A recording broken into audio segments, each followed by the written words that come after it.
గాంధీ ఏ పక్షం వాడు, ఎవరిని రక్షించడానికి భారతదేశంలో గాంధీ వచ్చాడు, అది చదివితే మీ మెదడు వెంటనే చైతన్యపూరితం అవుతుంది. బాత్రూంలో కూడా తారకం గుర్తుకొస్తాడు మీకు, అంత పవర్ఫుల్. మనం అనుకునే స్టాచ్యూ ఇప్పుడున్న గాంధీ, ఇప్పుడైతే గాంధీ మారిపోయాడు, బ్రాంతి షాపులు వచ్చేసాయి కదా మనకు.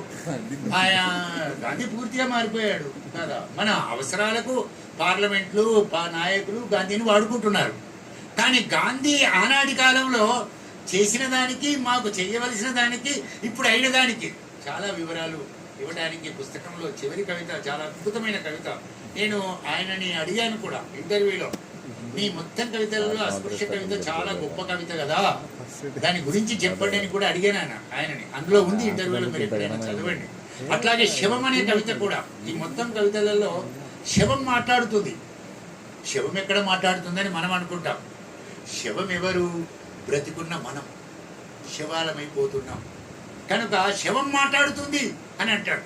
శవం అనగానే మనం ఒకటి అనుకుంటాము, అది చదువుతుంటే వివక్షతకు గురైన ప్రతివాడు ఆ శివంలాగానే బ్రతుకుతున్నాడు అనే ఒక భావనతో అద్భుతమైన కవిత రాశాడు. కనుక ఈ రెండు కవితలు మీరు ఎప్పుడైనా దొరికినప్పుడు బట్టీయం చేయడం కూడా నా దృష్టిలో మంచిది.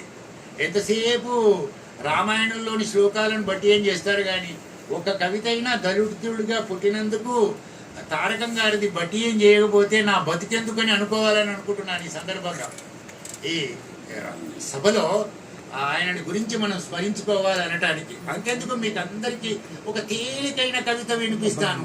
ఉరి అంటే మీ అందరికీ బాగా తెలుసు, ఉరి తీస్తారు కదా. ఈ ఉరి గురించి ఎవరికి ఉరి తీస్తారండి? భగత్ సింగ్ మొదలు పెడితే ఉరి ఒక రకంగా ఒక మనుషులకు, ఉరి ఎవరికి తీస్తారు? ఇంకొక రకంగా మనుషులకు. ఈ రెండు రకాల వ్యత్యాసాలతో ఉరిని ఆనాడు అర్థం చేసుకుంటూ వ్రాసిన కవిత వ్రాసినాడు. అయితే మీకు ఈనాడు జరుగుతుంది, అందరూ కొద్దిగా టైంపాస్ అని అనుకుంటారు. కానీ ఎంత తేలికగా అర్థమయ్యేటట్టు కవిత మొత్తం చదువుతారు. చిన్న 1/2 నిమిషంలో అయిపోతుంది చిన్న కవిత. కానీ అర్థం కాని వాళ్ళు ఎవరైనా ఉంటే నన్ను అడగండి. కవిత పేరు ఆగస్టు 17. అర్థం కాని వాళ్ళు ఉన్నారు ఎవరైనా? దీన్ని ఏమంటారు? చెయ్యి అయితే అంతే కదా. జనవరి 26. అర్థం కాని వాళ్ళు ఎవరు ఉన్నారు? కవిత పేరు.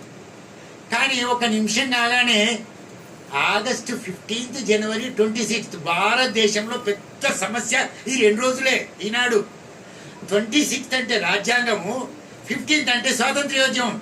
స్వాతంత్ర్యం వచ్చిందా? రాజ్యాంగం